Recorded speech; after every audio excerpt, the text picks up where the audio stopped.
All right. Welcome, everybody. I'm very happy that a good friend, Larry Freeman, who has been on the front lines for many decades for the fight to restore the American system and save both the Republic, but also the better traditions of all humanity, is with us today once again. He's given many a lecture to the Rising Tide Foundation over the past few years. So Larry has been paying close attention to the developments internationally, the chemistry of the world. And I'm really just looking forward to sitting back and listening to his current geopolitical analysis of where we're at this moment in crisis, in midst a systemic breakdown of the transatlantic financial system. Something new is going to be coming online. What will it look like? What intentions are animating the different players on the stage of history? Larry, after you do your opening remarks and your formal presentation is over, we'll have a brief, and I say brief, discussion with the live audience, and I look forward to again just learning new things today, like I always do. So it's all yours. Okay, thank you very much. Glad to be with you all tonight. Uh, Basically, what I'm going to try to discuss tonight is that the Western political financial elite, we sometimes call them, although they're really not much of an elite, oligarchy. Recently, I've been using the name more often of rules-based order. This conglomeration of Western so-called political financial thinkers, or maybe we should call them unthinkers, this system that they have built over the last several decades is probably in the most severe crisis in modern times. And they're losing control. And there's clear evidence that they are losing control. And there's also clear evidence that they know it to some degree. And we're now going to be entering into it, or we've already entered into an entirely different world. What's now called the multilateral world is really a fact of life, and it's not going to be changed. You have the leadership, of course, of the BRICS and the expanded BRICS upon the original BRICS, and you have the whole global South. And this is creating a new dynamic in the world. And the leading part of that new dynamic, I would say, is China. And I'm going to discuss a lot about that tonight, because China has surpassed anything anyone thought was possible and has now thrown the rules-based order of the Anglo-American establishment into what I would call a very serious crisis. And they are admitting that in their own words, in their own publications. There's going to be a lot of events, which you've already seen, and changing every day. Change is the rule right now. It's the constant. But we have to try to understand the underlying causes so that we don't get confused by reacting to events. But we understand why these events are occurring. And therefore, we understand how we can intervene into these underlying causes. What we see now clearly is that there is no real quality leadership in the Western world. We have no individuals in the United States or Western Europe that actually understand the history of civilization, that take into their mind, into their soul and in their mind, the entire development of civilization, what it means, where we've come, and where we could go. And therefore, there's no history that they're part of that's gone on in modern times for millennium, and of course, prior to that, for millions of years.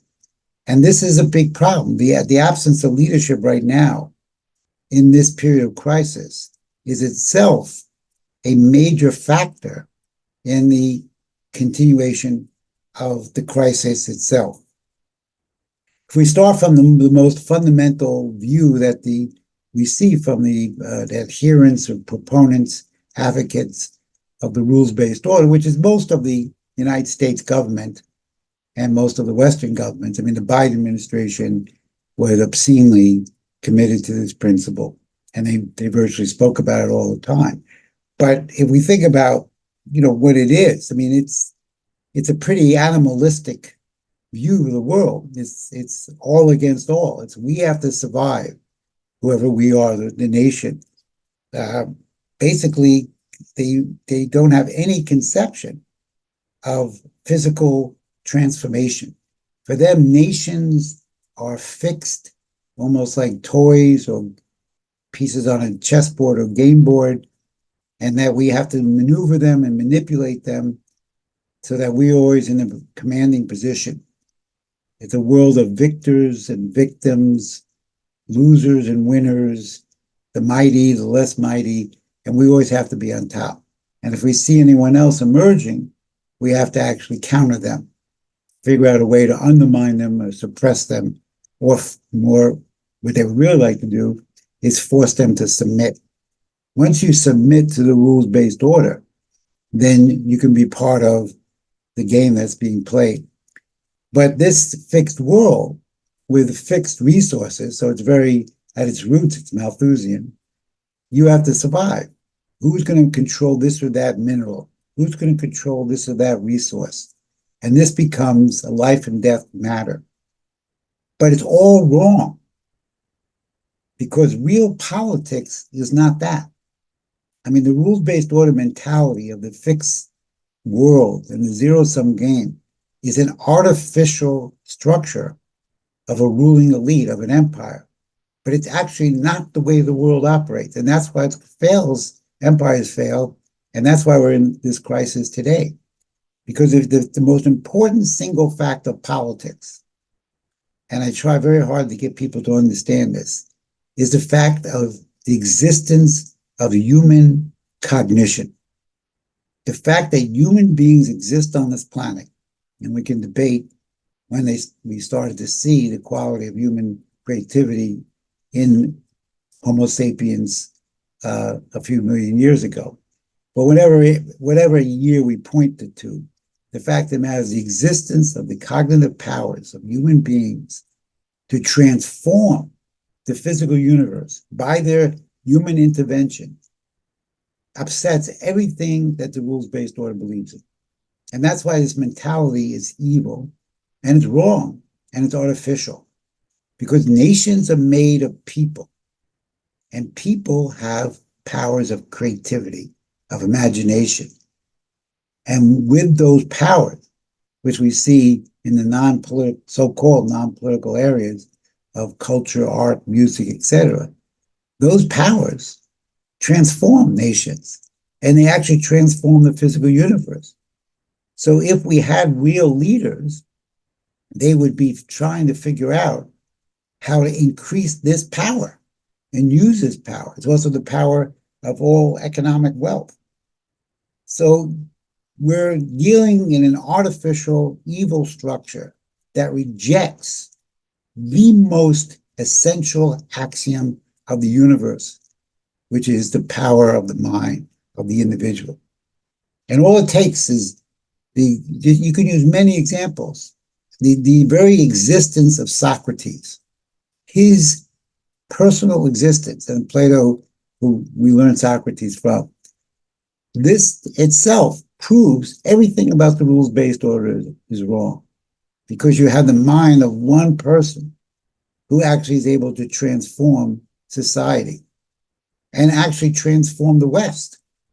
Ever since his birth and his death, it has influenced all Western culture for the last, I guess, 2,500 years. I guess he died 399 BC. And I must admit, when I went to Greece in June, July of last year on a tour, but the tour ended before they took us to the Agora. And so my wife and I stayed an extra day because I was not going to miss the Agora, because there you have the dirt and the rocks where Socrates preached, also where St. Paul walked a little bit later on. And that's our heritage, is the mind, and many others have expressed this. But Socrates, to me, is that person who shows that the rule-based order is not the actual way civilization and humanity exists. So you look at the dearth of leadership. I was thinking about this today. I mean, you may have other comments you can bring in at the end, but In the last century, so it was 2025, go back to 1925.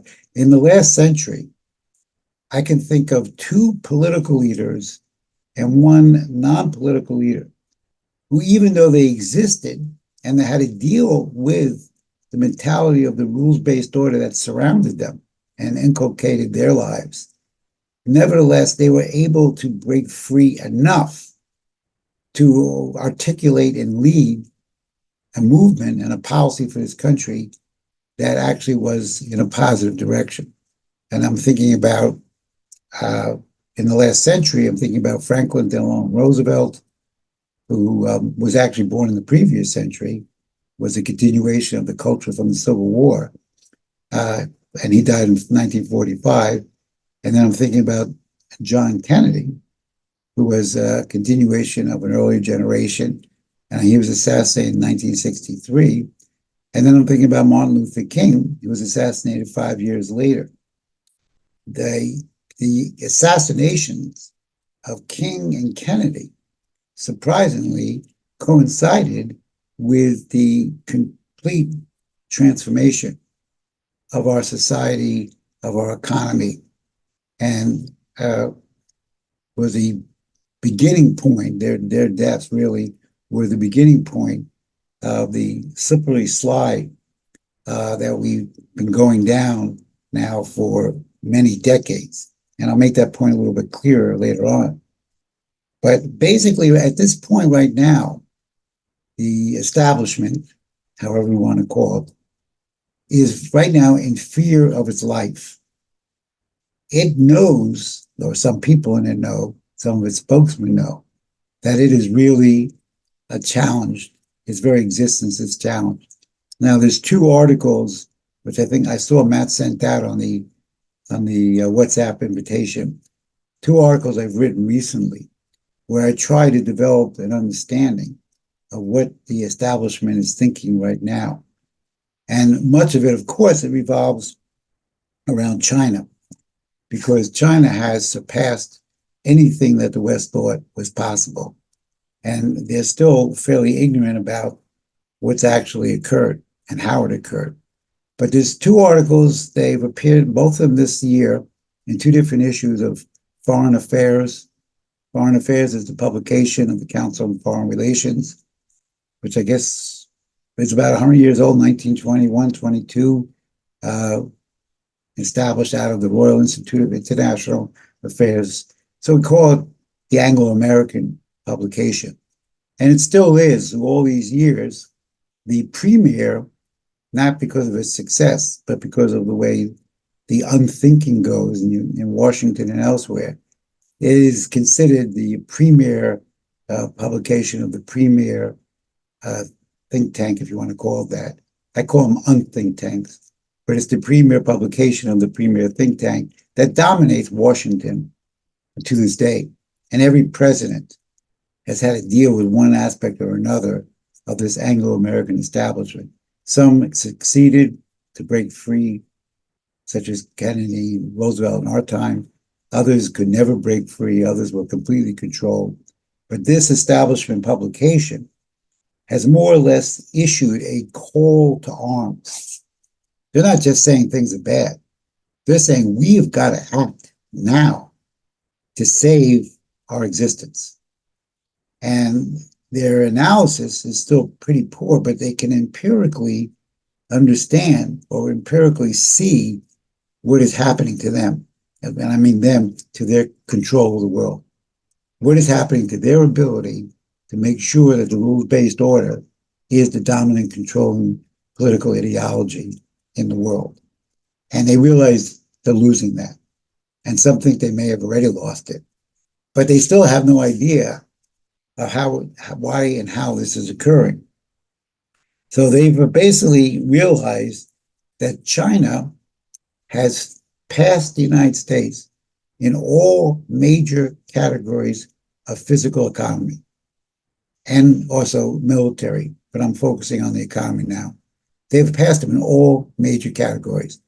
And they even themselves have questioned whether China is now the new model for the world. which is quite a transformation. So that's one aspect. Two, though, is they don't know how China did it. So it's one of those instances where they have seen the empirical results. They have seen close to 1 billion people being lifted out of poverty, which is the majority of people living in poverty in the world at that time.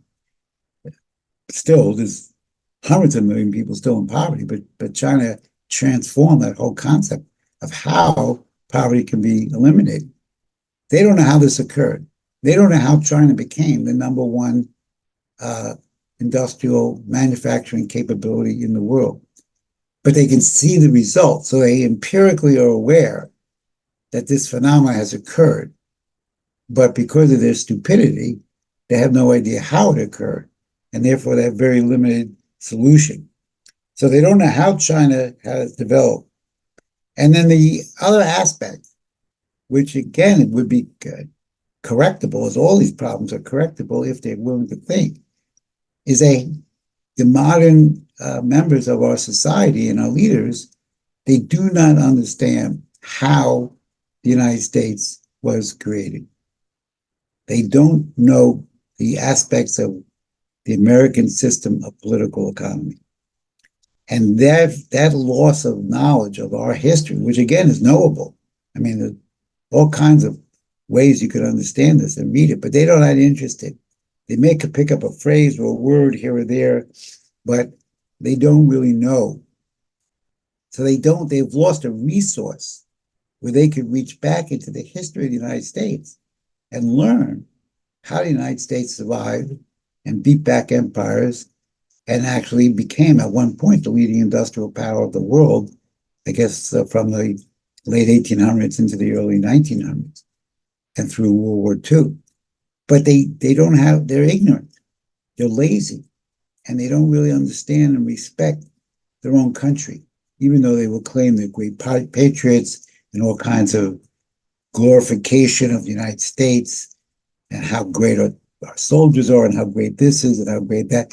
But they're actually, we could call them ignoramuses or mental pygmies, but they're actually historically inept because they have a major blind spot that they shouldn't have as Americans. Now, Americans themselves have this blind spot, but they're not leading the country. So with all this analysis they have of China, they have very limited solutions that they've put forth in these two articles that I cite in my two articles, the two articles from Foreign Affairs. One is that the United States will become more like China. So we will have more protectionism, more subsidies, but they don't understand. That's all they understand is a couple of words. But they don't understand that China actually had a policy that was the opposite of the U.S. policy on virtually the same time frame, which I'll go through in a little detail. But essentially, from the end of the 1970s, China had an intention to build up its country and to make it strong economically and make it strong militarily so it could never be attacked and undermined again, as it was many times by the Anglo-Americans. So this was an intention. And it began with someone who's glorified in China and legitimately Deng Xiaoping. So that's around 1978. Around the same period of time, the United States chooses to go in a completely opposite direction. So the idea that we should become like China would actually mean that we should understand what China did and what many of the principles that China operated on are very similar to the principles that we operate on in the American system of political economy. So therefore, they would have to, again, face this problem because they don't really know how China was able to accomplish. But they say we have to become more like China. The other solution, so that was one idea put forth in one article in Foreign Affairs. The second one was more in depth and had an abundant amount of information analyzing China. And their solution was that the United States now has to face reality. We cannot underestimate China. We have to be real. We have to be honest. We can't fool ourselves. And because of China's economic power, the only way we could succeed, and what they mean by succeed is contain or surpass China or suppress China's development. The only way we can succeed is we have to form a new type of alliance with Europe and our allies, where we utilize all and mobilize all the economic power that we have inherent in our economies and change the normal political relationship to one of a more advanced relationship where we're seeking out cooperation between the US-led allies to build up our economic power so that we can dictate policy again to China. So that's the two solutions that they have proposed. But when you look at the physical economy of China, they really don't have a way that is going to realistically do what they want to accomplish. It's sort of a desperate fantasy, but it's a call to arms. They're throwing out a lifeboat so that they don't drown. But they, right now, are, at least the fact that they're facing this reality indicates at least they're not completely crazy because they see the reality. The problem is they don't understand it, how it occurred, and how to solve the problem. Now, GDP, as we know, is not a very reliable figure, gross domestic product, because it has a lot of fluff in it. But if we look at GDP figures, in 1989, China had 34.7 billion GDP, 1989. In 2003, their GDP was 1.6 trillion. In 2023, their GDP was 17.79 trillion. In 34 years, if my math is correct, they increased their GDP 500 times. And what they cite in the Foreign Affairs article is that China is the only competitor to the United States that has surpassed 70% of US GDP. So this is one of their fears. To give you some other information, statistics that they provided, which is freaking them out, is China has twice the manufacturing capacity than the United States. China can build 200 times more ships than the United States. China's global share of manufacturing has quintupled, increased 4 times to 30% of the world's manufacturing in 30 years. The West halved. In other words, the West decreased its manufacturing share of the world down to 15% in that same period of time. And the United Nations Economic Unit has now made a prediction that by the year 2030, which is only 5 years from now, that China will have 45%, almost 50, 45% of the world manufacturing value, and the United States will have 11. China is 10 years ahead of the United States in application of fourth generation nuclear power and intends to build 100 nuclear power plants in the next 20 years. China produces 13 times more steel than the United States, produces 20 times more cement than the United States, 2 times as many cars, and twice as much electricity. So those are, I mean, the GDP figure obviously has problems, but the rest of it is all physical economy. That China, over a period of approximately 2 generations, has actually made itself to be the #1 industrial power in the world. And if you compare this to what they do with its local prices, comparing local value to value in the US of these same products, they believe that China actually has a larger GDP when measured in their local currency purchasing power. So this is what is driving them nuts. Now, if they weren't insane, they would say, wow, how did they do it? Let's find out. Let's investigate this. We've never seen anything like this on the so-called capitalism.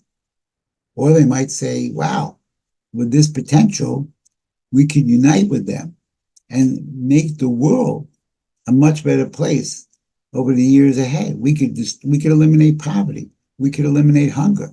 We can make every nation industrial nation. We can improve the standard of living of every human being on this planet. We can improve the standard of living so that every human being on this planet had more leisure time to develop their creative powers. I mean, it's a huge potential that China provides the world. But from the standpoint of the rules-based order, no. They are now bigger, stronger, and better than us, and we better figure out a way that we can actually contain them. Because otherwise, they're going to control the world. They're going to be the dominant power. And there will be no Western rules-based order. There will be a rules-based or an international order controlled and led by China. And we can't let that happen. So it's a very perverted, sick view, because obviously they're using the potential of policy, correct policy, and inherent capabilities of the human beings in China to build their country. Now, many people that I meet, and I'm sure you've met a few, will say, well, the reason we don't have a manufacturing capability is China has dumped all these cheap goods on us. You know, we have not been able to resist that. And of course, that's one of the things the thinkers behind the American system political economy dealt with in dealing with the British Empire. But the people who repeat that, depends how well you know them and how polite you want to be with them. I mean, they're either total fools or liars, because none of this is true. None of it. Not even a little bit. The United States, under the great wisdom of the great wise men of the great establishment, did this to ourselves intentionally, willfully. And that has now, as a saying goes, the chickens have come home to roost. That is now destroyed and gutted out the United States. So the United States needs to go on a massive redevelopment, reindustrialization plan, which I don't think the current government policy is going to even understand that or is going to accomplish that. But to give you an example on the question of the destruction of the United States, 1971, look at the time period. It's a really interesting comparison. 1971, Nixon takes the dollar off gold. I know people have written about this. I saw Matt wrote an article recently. So what he does by doing that is he destroys the fixed rate system where the dollar was pegged to gold and the dollar was the world currency. So once you break that connection, then this was the opening of the doors to the giant gambling casino. I don't know if any of you have been in Las Vegas. For better or for worse, I ended up there twice in my life. And twice I ended up in a gambling casino. And it was the most disgusting place you could imagine. But now we have a gigantic gambling casino. And now Nixon opened the doors to that. So let's say that's 1971. We all know that, August 71. I think it's 1978 that Deng Xiaoping becomes the premier of China. And he launches the opening up policy. And that opening up policy for China was a conscious effort, step by step. The initial steps was just inviting everybody into China and learning as much as they can and going out and learning as much as they can. But it's evolved now to that China is a leading scientific country in the world in space exploration, nuclear energy. They're ahead of everyone else on fusion. I think they got over 1,000 seconds on one of their fusion reactions. So China, under Deng Xiaoping, begins a long process of taking a peasant-based economy that suffered many setbacks, and now is going to embark on making their country militarily and industrially strong. So in exactly the same time period, 1979, the United States, and I believe it was in the publications of the Foreign Affairs, the United States launches the post-industrial society. We are going to de-industrialize ourselves. Now think about what the post-industrial society is and what they meant it to be. Is that we, the greatest economy in the world, or at least coming out of World War II, we no longer were going to produce physical products. We were going to buy our products through slave labor or reduced labor wages around the rest of the world. And we would become a service center, a financial center, a gambling casino center. And this is the mentality, the very idea of a post-industrial society is insane, because you don't want less industry. You want greater density of industry. And we can go through why that is necessary. So this all happens. So China, 78, begins a policy that transforms their country over the next 2 generations. The United States begins a policy in 79 or 80 that destroys our country over the next 2 generations. And our destruction had nothing to do. China didn't cause it. So they give you, again, a physical economy snapshot of this 40-year process. In 1979, the United States employed 19.6 million manufacturing jobs out of a total of 90.1 what are called non-farm jobs. So that was about 22% of our workforce was involved in manufacturing. 40 years later, 40 years after the beginning of the post-industrial society, 2019, the number of manufacturing jobs dropped to 12.8 million. So that's a 35% drop. But more, well, not more, but they're more revealing, or what shows you more insight into the economy, is that 12.8 million jobs was now out of 150 million non-farm jobs. So the proportion of manufacturing jobs went from 22% of total jobs to approximately 8%. Now, I didn't put in the population figure, but that would be another way of looking at how many manufacturing jobs were there to the total American population. But we're dealing with people of the age where they would be working. So that's a very interesting metric. And you could use I didn't go into looking at what the steel, how much steel was produced at the peak and how much it dropped over those 40 years. But you could look at steel, you could look at tractors. All these categories massively declined during these 2 decades. And you can't bring them back simply by tariffs. You have to have a policy plan to build up these industries. You have to have credit. You have to have a concept of where you want to be in 10 years and 15 years to rebuild.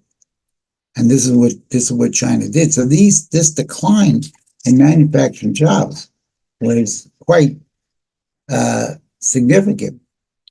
And if you looked at what happened after that, you had the COVID period where there was a decline from 2019.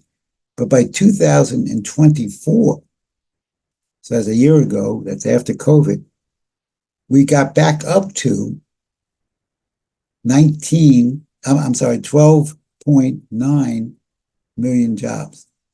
So we got back manufacturing jobs.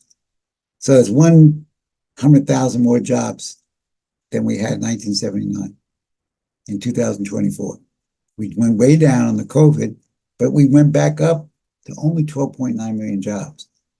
And I didn't look at what the non-farm population is, but it's even a smaller percentage. So this is something we did to ourselves. We destroyed ourselves with this policy. Now for that policy to be reversed means you have to have a conscious design of how to reindustrialize the United States.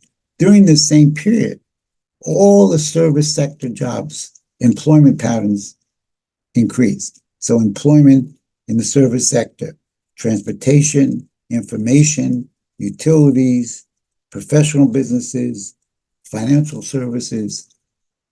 Some people call this the service industry, but I think that's a bad misnomer to call services industries. I think we just have to call them services. Now, services are needed and necessary, and we can analyze that from a standpoint of physical economy as well. You have to have certain services. Some are invaluable, others are necessary.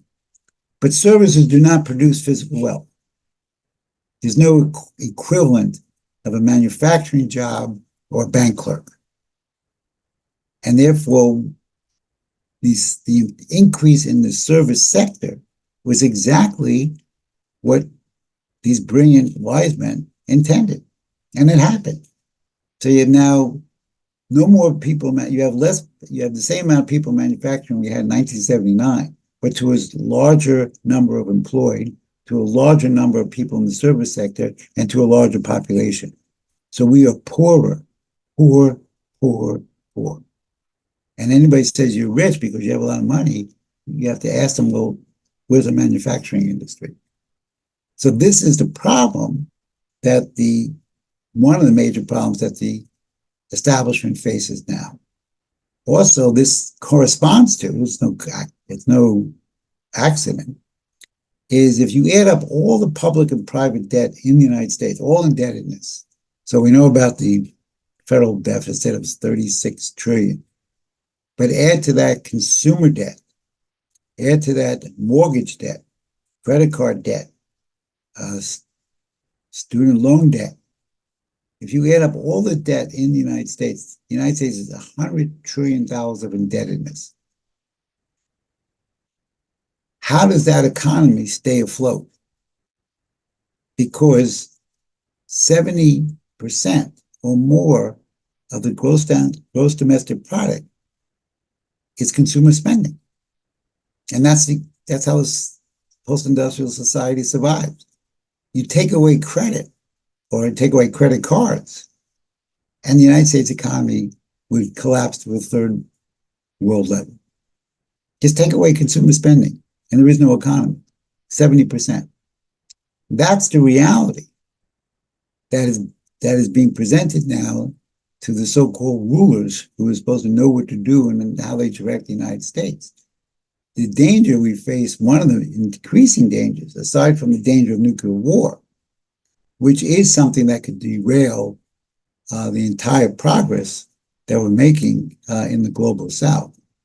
But the other danger is, of course, a financial collapse, because the bubble that Nixon started, the financial gambling bubble, has now expanded beyond anybody's comprehension. I mean, it's estimated there's 2 quadrillion derivatives, which are all bets. They have no connection to real value. And that's on top of, I don't have a good estimate of the total amount of debt and speculation that's washing back and forth around the world.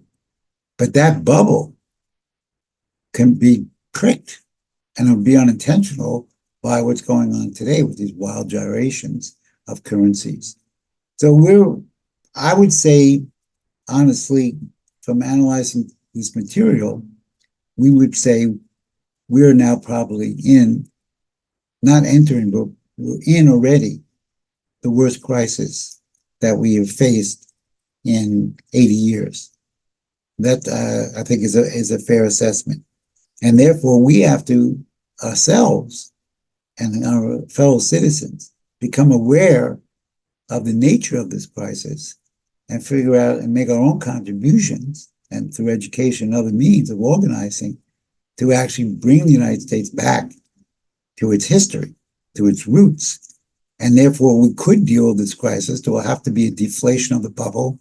We'll have to move to some kind of Glass-Steagall reorganization. We'll have to have a real reindustrialization policy. But all these things are possible because we're human beings, and we can intervene when we intend to on the real world and on the unreal world of finances, and change for the better what the future of this situation is. We could also decide to make sure that China is an ally of ours and not an enemy, that we're in a cooperative, collaborative relationship with China and other countries. But that would require overthrowing the dominance of the rules-based order. But their order, their mentality, their control is now no longer firm. It's cracking. It's not going to be able to control much longer. And that is the opportunity for new ideas to come in. But they're scared, and they should be scared, and we should use this opportunity to make sure we have an intervention that actually brings in a new set of a new level of understanding for actual reindustrializing the United States as part of a development of the world, which is what Roosevelt had and Kennedy had in his own way. But we haven't had a leader like that in office in many decades. So I think this gives us some good ideas to think about. Yeah, thank you, Larry. That's good. Jerry has a question for you. Jerry, go for it. Yes, I got to go back to my notes. Thanks, Larry. I got a lot of notes here. I had a question. You were talking about the Foreign Affairs article, and they said they had limited solutions, basically two. That's what I'm To saying. become, yeah, okay, you said become more like China or form this new alliance of Europe. And I'm thinking about that. And I remember someone said, I forget who it was. They said they were talking militarily. There's no way that the US could defeat China without Russia. They had to have Russia. And I'm sure that applies economically too. They There's had, excuse me, Jerry, they had to have who? Russia. Oh, Russia with them. Okay. Yeah. That there's no way the West combined could enter into economic war with China. They'd be destroyed. And so my thinking is, as long as you have this alliance between Russia and China that's opposed to this policy of the West, that second option of theirs goes right into the garbage can. They don't have that. It doesn't exist as long as Russia and China together. So really, they only have the first option. But anyway, I wanted your comment on my thinking. Am I thinking in the right direction there? Well, and again, you could read these two articles because some of the information I drew from them, my two articles, they realize that, again, without understanding why, that they do not have the capacity. The U.S. alone does not have the capacity to challenge. And that's why you look at the global manufacturing. Now, they do cite in their proposals for a solution that if you take the United States, the European Union, Mexico, Japan, and a couple of other countries, and if you add up their total share of manufacturing, of the world's manufacturing, it's 50%. So they would say, yes, if we all unite together, we would have more than China. So what their point is, we can't just have any alliance. We've had alliances before. We have to have a new alliance. We have to have an alliance that is focused on developing the economic cooperation between the countries of the West outside of China. And they at one point say that this is the most important task of the U.S. leadership, i.e. the president. Their most important task is to form this new alliance now to counter China. And they have a whole criticism of Trump in there. But as you're saying, I mean, anyone who thinks that Russia is going to be involved is in a fantasy of some one or more types of induced fantasies. But they also have this idea that they believe that China is going to try to overtake Taiwan in 2027, 2 years from now, because there's been a very large military buildup, which the Chinese admit there has been. Their plan, they're very rational. We focused on building the economy first, and then we went into the military. But there's no indications of that. But this is being used to expand the U.S. military capability. Now, the budget last year under the Biden people was $850 billion. And even though they're going through all these cuts, which I don't have any idea they're effective or not in helping the economy, but every sector is being reduced. And even as they're reducing the proposal to reduce civilian personnel in the Defense Department, they want to add another $150 billion to the budget. They want to have a $1 trillion budget. And the main reason for that is not to defeat Russia. It's to defeat China and to stop the takeover of Taiwan. Now, they spend night and day writing books and treatises on this question of Taiwan and how to defend it. And they have many, many, many military plans of what to do. But this is part of their mentality, where you could offer a solution to another country and say, well, we don't have to go to war over Taiwan. We could find a way to actually increase our own cooperation between China and the United States, which would include in it a new understanding of Taiwan. But people already, in other words, there's 3 international treaties on Taiwan. So there is no reason to assume that Taiwan is going to become a turning point, because there's 3 international treaties accepting the separate existence of Taiwan, but as being part of China.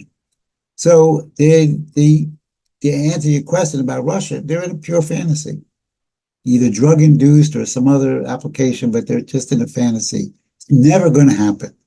Not in our lifetime, not in Matt's lifetime, was much younger. It's never going to happen. We've got a question. I was just reading about an announcement. I don't know how far into action this announcement was, but there's a discussion to shut down 27 embassies and consulates that the US maintains, 10 embassies, I believe 17 consulates. Many are in Africa, some are in Europe. I think the Central African Republic, South Sudan, South Africa will have the embassies shut down. And part of me is thinking, well, these, US embassies have historically nefariously been driving forces, coordinating regime change, not really playing the role of an embassy, which is to build diplomatic contacts and build bridges. They haven't really maintained that legacy very well. So part of me is thinking maybe that's a good thing. The other part of me is thinking, well, maybe we're losing an opportunity to have dialogue, to coordinate with African nations that would benefit from maybe a new rebranded America that might lay claim to its better heritage. So, what are your thoughts, being an Africa expert? What's your take on, especially South Africa, the U.S. South Africa relationship? The South African ambassador has, I think, I don't know if he was expelled or if he just voluntarily left. No, he was expelled. He was expelled, right, from the He U.S. was called. He was declared persona non grata and had 1 week to leave. Ambassador Ibrahim Rasool. So there you go. Okay. All right. So what's your take on the U.S. Africa relationship right now? Did you say that they're going to close the embassy in South Africa? I think a consulate, like they've got an embassy and several consulates in South Africa. I think the embassy staying open, the consulate, one or two of the consulates are shutting down, but the actual embassy in Central African Republic and South Sudan are shutting down, and another one too. But well, I don't know. I just looked at a chart of the new State Department. It was sent to me by a contact of mine. And there was a rumor that they were going to end the divisions that they've had, where they have an affairs department for Africa, Europe affairs, Africa affairs, Asian affairs, etc. And that's where you have an assistant secretary. There was a rumor they were going to eliminate the African affairs and establish a different regional setup. Apparently that's not true, but they are making cuts, and I didn't know the exact number, but they are cutting back on embassies and consulates. Now, that cuts 2 ways. I mean, in fact, we have been underutilizing our diplomatic capability in Africa. if you take Nigeria as a case, which has 220, 230 million people, will have more people in the United States and then within a generation. So the capital is Abuja. They have an embassy there. But they have, I think, a consulate in Lagos, which is the largest city. That may be it. Even though there's 240 million people, there's a whole northern part of Nigeria, mainly Muslim, which we have no good intelligence on, no good relations with, a place like Kano. So the United States has been underrepresented in diplomatic areas, and now this is going to further be a withdrawal. Now, like the cutoff of USAID, this will have effects. I mean, people will die, especially the PEPFAR program. On the other hand, it will force the Africans, and some of them admit this, to cut their dependence on the United States and formulate policies to really develop their countries, which not all of them have been thoughtful about.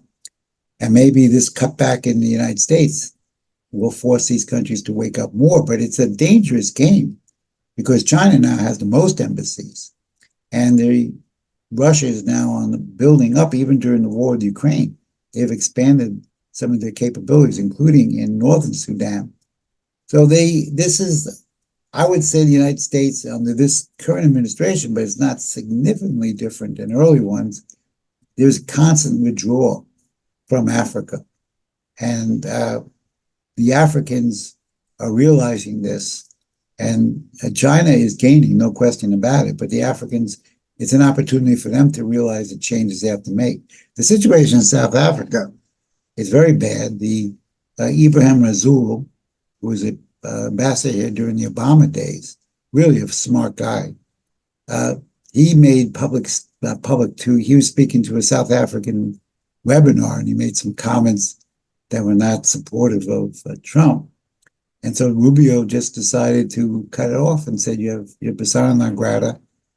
And it was on a Friday, and he was out of the country the next Friday. They're now bringing back a special envoy. They don't have an ambassador now in Washington. And that special envoy, his job is to open up and repair relations. Problem is, this is going to be very difficult because the United States has cut off all aid, about $400 million to South Africa, including PEPFAR aid. And this will affect children who were born from parents with AIDS. PEPFAR provides an antiviral cocktail that prevents those children from getting AIDS. So this is a very damaging, serious attack on South Africa. There's a bill in the Congress to declare South Africa essentially a danger to United States security and make more cutbacks on South Africa. There's a Republican-backed bill in the House. There's been no Assistant Secretary of State been nominated for Africa. So overall, I mean, the withdrawal from Africa is pretty significant. South Africa, I think they're misjudging in the same way they're misjudging China. I knew the minute the tariffs came off from my time in China and my discussions with people, China's not going to back down. They actually prepared for this. They knew this could happen. So the idea that you're going to threaten China is kind of a silly macho mentality, but it's also just a complete continual underestimation of China. They're also underestimating South Africa. This is a country that fought against apartheid, fought against the British. There's an inner morality about them that is not going to be quashed by threats or other actions. And they're seen this way on the continent. They represent a certain morality of the whole continent. And what they did in concerning the ICJ bringing the case of genocide, and you could argue whether it was genocide, but bringing the case of genocide to the International Court of Justice is not a crime. The International Court of Justice was set up by the West. So they're using a Western vehicle to discuss an issue which they may or may not be right about, whether it's genocide or some other form of warfare. But for that, they're being punished. And they also anticipated that. And they're not going to back down. They don't want to have hostile relations, but they're not going to back down, I don't believe. So overall, I would consider this a negative because it represents part of an overall withdrawal from Africa. And it's strategically really idiotic. I mean, stupid is not a strong enough word. Africa is going to have 2.5 billion people in 2050. 1/4 of the world's population estimated. Now, a billion people in the workforce. To not be working now to develop this continent of 54, 55 countries is the height of strategic stupidity. What are you going to come in at the end and say, oh, well, we see you made some progress, we'd like to make some money? This is really a major blind spot in the West. And it didn't begin with Trump, because Biden didn't do anything for Africa. In fact, none of the presidents have done it. Bush presented PEPFAR in 2003, and Clinton pushed through AGOA, which is pretty limited, and that's going to be gone in 2000. So that the United States withdrawing from Africa and not actually putting more into building up relations and economics with Africa is a real strategic mistake. Unless all the figures on population growth are wrong, we're going to be importing Africans. You're going to be able to get a very good visa quickly in Europe and the United States because our workforce is shrinking. The United States is now trying to figure out how to get women pregnant because we produce 1.7 children per woman, which is below the reproduction rate. Europe is way below the reproduction rate. They're going to import African labor for their manufacturing, if there is any manufacturing existing at that time. So the question you would say is, how stupid are we? Yeah, that's pretty sobering. I see Monty there with the question, but before he poses the question, I gotta just throw one quick one at you. Based on this line of thinking, I've heard a lot of claims. I know Elon Musk has been really pushing on this heavily and loudly that South Africa Right. an anti-white genocide. It's been repeated by a lot of the MAGA crowd. I get it all the time. I look for evidence of it. I don't see anything analogous to that. Could I get you? What are your thoughts concisely? Is there anti-white genocide going on in South Africa? What's the deal? Oh, Elon Musk is the only single individual on this planet of 8.5 billion people that has claimed this genocide against whites. Remember what genocide is. Genocide is the intentional elimination of a people, of a religion, of an ethnicity. It's not just killing or murdering. There's something larger involved in genocide. But there's no murdering going on. There's no one being killed. There's no farmers outside of the normal crime that goes on there. South Africa has passed a law to try to bring back some of the land controlled by the white farmers and bring it into public use. So because it's just lying there, they want to make it for public use in building up their society. That's the definition in this law. And it's a buyer-seller, so they're paying market value for the land. So land has been taken without payment, although there is a special provision in there for that. But the law is passed a year. Land has been taken without payment. No farmer has been killed to steal his land. There is no genocide. Now, Trump didn't quite repeat genocide. He says people are being treated badly. There's a whole history of South Africa, which you know some of from previous presentations on this platform. But the fact is that if there was this kind of genocide, this would be covered all day long in the media because these would be quite white Europeans, Afrikaners, being killed by, quote, black South Africans. So you would see this. It would not be able to escape you if this was occurring. And then the Afrikaner groups, they have their own organizations, they admit that there's no genocide. They say there's no genocide. And when Trump offered to bring white South Africans over as special visa program, the white the Afrikaners were the Europeans who ruled under apartheid against the black majority. The Afrikaner movements themselves said, we don't want you to go. South Africa is your land. Don't go. Stay here and help us change it. So this is Musk. And Musk is really dangerous on this. Now, I don't know his history, whether he was pro-African or not. He left when he was young.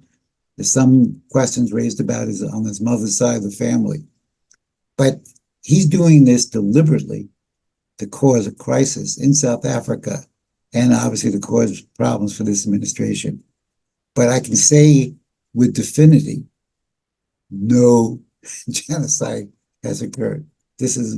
Musk should go back to Tesla to save its lost profits that it's suffering from now and get out of politics. Thank you. That's what I asked for. Good. Monty. Yeah, thank you, Larry.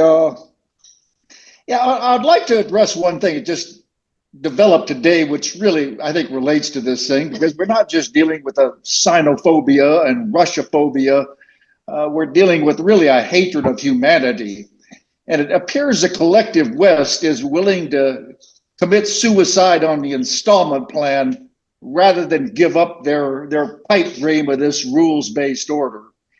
And just today, as an example of this, Rubio just got back from Paris, where there was this, because I think the collective West and NATO and the European Union in particular are not just after China, they're after the BRICS. In other words, they're after this idea of cooperative development for the future of humankind. In other words, they're committed to this depopulationist, neo-feudalist agenda.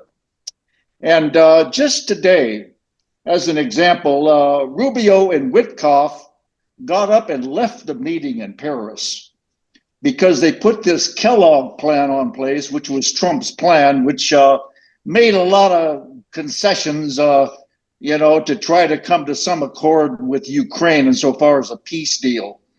And Zelensky outright rejected it, which is no surprise.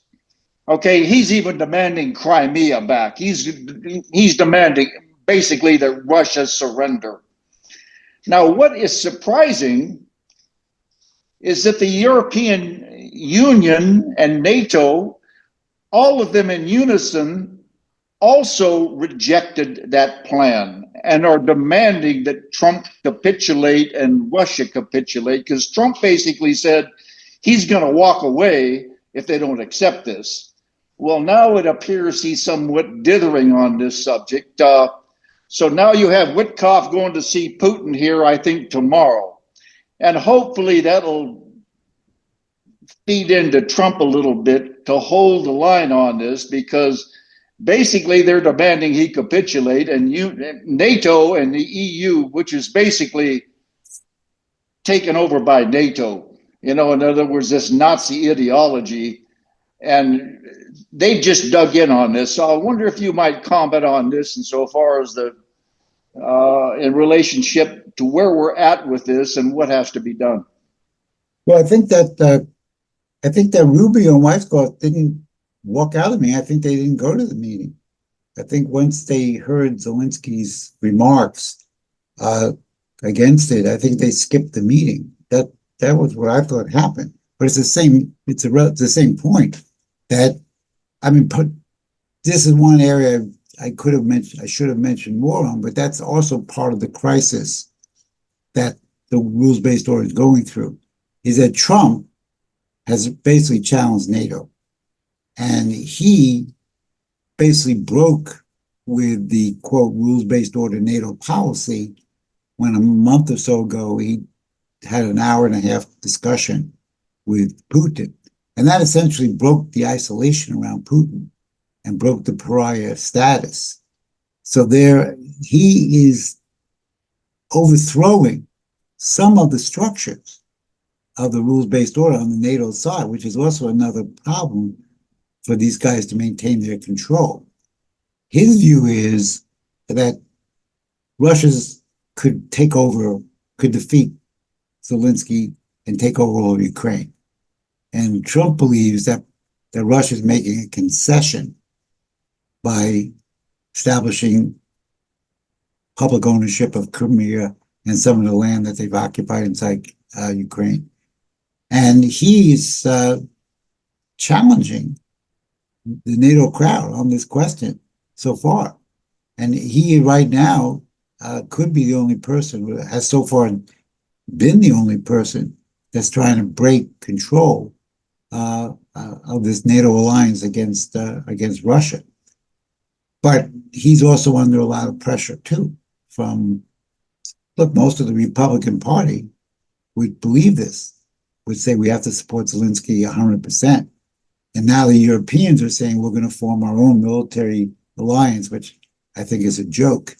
So this is, again, another danger point of conflict, which, as I did mention in my lecture, because this is one of a couple of conflicts in the world that can lead to nuclear confrontation, or at least another larger war that then has the potential to lead to confrontation. So Trump is actually battling these guys, how long he's going to hold up and what kind of agreements he can get. But I would say, given what the Europeans and Zelensky are saying, it doesn't look like the war is going to come to an immediate end. I mean, I hope I'm wrong, but that's the current perception I have of what's going on. Yeah, I would agree with that. I would just also comment that it'd be best bet for Trump to just walk away from this. I mean, in my mind, he should have walked away from the get-go and laid it on Biden. I think the danger is just like Nixon inherited the war from Nixon by escalating in Vietnam, he ended up owning it. And I think that's the danger Trump is facing right now. He's trying to hang in there too long rather than just walk away, lay it on Biden, and work with Russia, to develop some kind of relationship with the BRICS.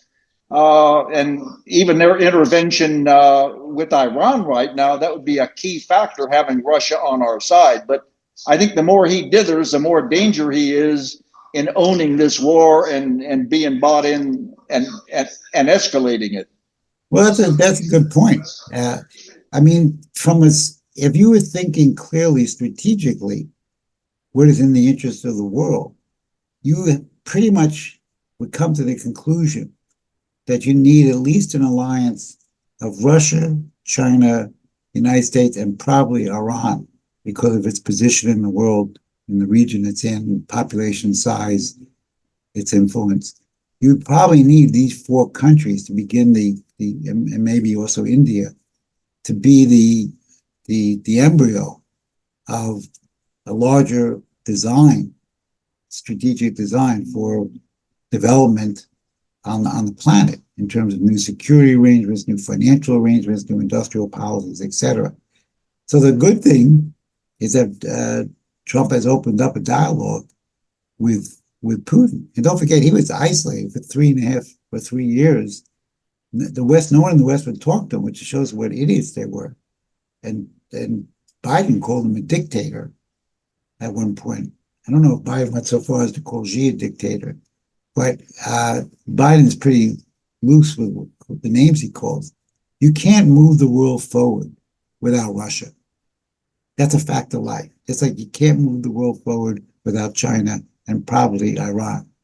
So unless you don't want to succeed, or unless you want war, or unless you want misery and death, it's stupid to try to isolate these people. Now, Trump, I heard a press conference hemmed and hard about whether he has a dialogue going with Xi or not. I think ultimately they may, but I think the Chinese are not going to give in. So I think it's going to be a more equal relationship. But really, now you and other people on some of these networks may disagree, but so far for me, from my standpoint, the best thing that Trump has done is break the isolation of Putin. That to me is the most important thing. And if he were able to end the war and establish a new security arrangement that both Ukraine and Russia could feel comfortable with, that would be a real accomplishment that would be noteworthy and certainly commendable for any president to accomplish. Yeah. Before we round it out, Larry, I might make this a little standalone micro video, but I know you've been addressing this implicitly throughout your discourse today. But if I were to ask you straight up, presuming I want to believe that Trump authentically wants to revive what he understands to be the best of the USA by citing McKinley and having cited Lincoln. And so let's say that that's there amongst a patriotic grouping that's authentic. Um, the actual historical tradition of what made America's use of protective tariffs work is falling far short in your assessment of what you're seeing applied today. Um, how how is it how is today's application of the protective tariff not at all the same thing as the best of the protective tariff experience of Lincoln, McKinley, FDR, in your words, and what would need to be redone in the thinking and application of it to make it more genuine and useful both for the USA and for the world? I think this is an Achilles heel for Trump. I think he would like to help rebuild the United States. I don't think he knows how. And if you look at the number of people, the type of people that are in his cabinet, including his Secretary of the Treasury, Bessant and others, I search every day for indications that they have any understanding of what it would take to rebuild the United States. And I don't see it. That's not to say it's impossible for them to realize it, but I don't see it. And if you look at how tariffs are used, I mean, go back to even Hamilton. I think Hamilton used tariffs to pay down the debt from when he reorganized the National Bank and they took out another, I think, $10 billion to capitalize the bank. They used the tariff money to pay down the debt. In other words, the tariffs, and that was just his application. Other of the American leaders used it differently. But it was always for a design, a comprehension that they had of what they wanted to create in the United States. If you want to reverse this drop in manufacturing that we went through tonight, which is pretty substantial because we've reduced manufacturing jobs while we've increased the total employment, increased the total population. Tariffs alone are not going to solve that problem. You have to figure out what industry do you want, not what trade deal you want. If I give you tariffs and we'll work out a better deal and you'll sell our products better, that's not going to do it. You have to look at the steel industry. Where is it at? I'm not sure I know what the tons produced are. Where do we have to do to build new steel plants? What do we have to do to build this plant or that plant? That's what you have to think about. How long will it take? Will it take 3 years, 5 years? Will they have the credit available to them for a long investment? I'm not an expert. I haven't looked at this in a while. But there's a multi-year process. There's a multi-year process in building energy plants. I mean, we are not building our energy in the United States. So AI is not going to function. They want to have their own energy plants next to their AI complexes. But we don't have enough energy to even handle all the EV cars that we have, much less increase them. Where is there a plan to expand the energy? To think that just by punishing another country, by saying we're not going to allow your product in without a tariff because you don't allow our product in, that doesn't create industry. We have to build up something we once had, and we have to do it on a higher technological level. That requires investment. That requires new plant and equipment, new training of workers, new applications of credit. And tariffs are part of protecting your industry. But what are we protecting? We don't have a manufacturing industry. So how are we protecting it? The car industry, forget it. China is going to control a major portion of the electric vehicles around the world. I mean, they're just producing them faster than you can count. So yes, cars do use various parts of our steel, aluminum, wiring, electricity, etc. So that's a legitimate question, how to build that up. But you can't protect an industry that doesn't exist. And are you willing to change the composition of the workforce so that we don't have the majority of the workforce in the service sector, but we have it back in manufacturing? To think that just by charging another country a high amount for the goods to come in, that will bring in investors, and that those investors will then build up their business. I think that's foolish. And I don't think that that's the application of the American system of political economy. Because I don't think Trump has a design. I don't think he's looked at the figures we discussed tonight. I don't think he knows what the manufacturing jobs are, much less in other, not just manufacturing jobs.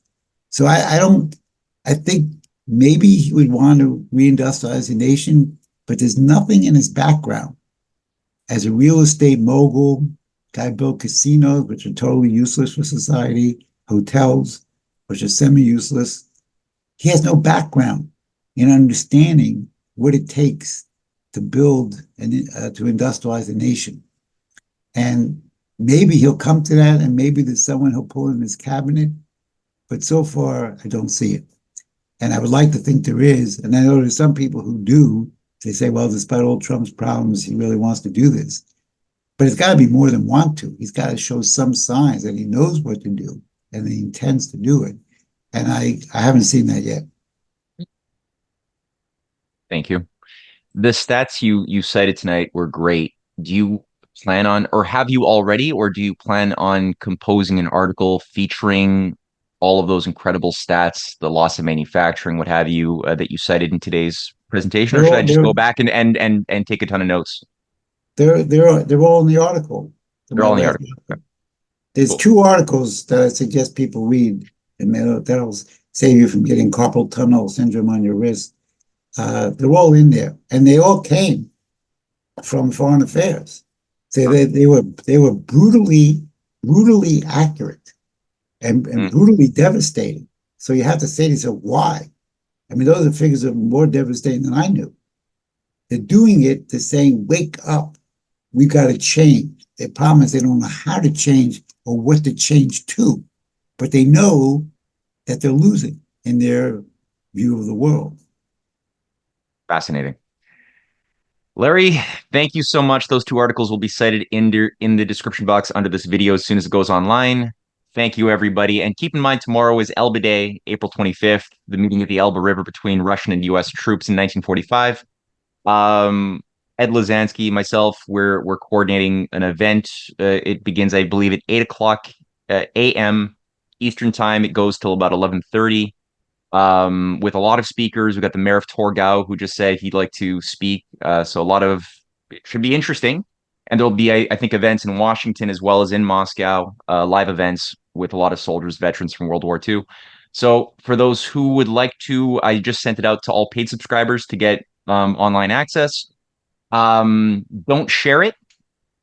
We do tend to get party crashers when people share these things on social media, especially the Zoom link. So please don't do that. And otherwise, we'll do another lecture on Sunday featuring Marty Seif. So everybody, thank you. And thank you, Larry. Take care. Okay. Good night. Good night.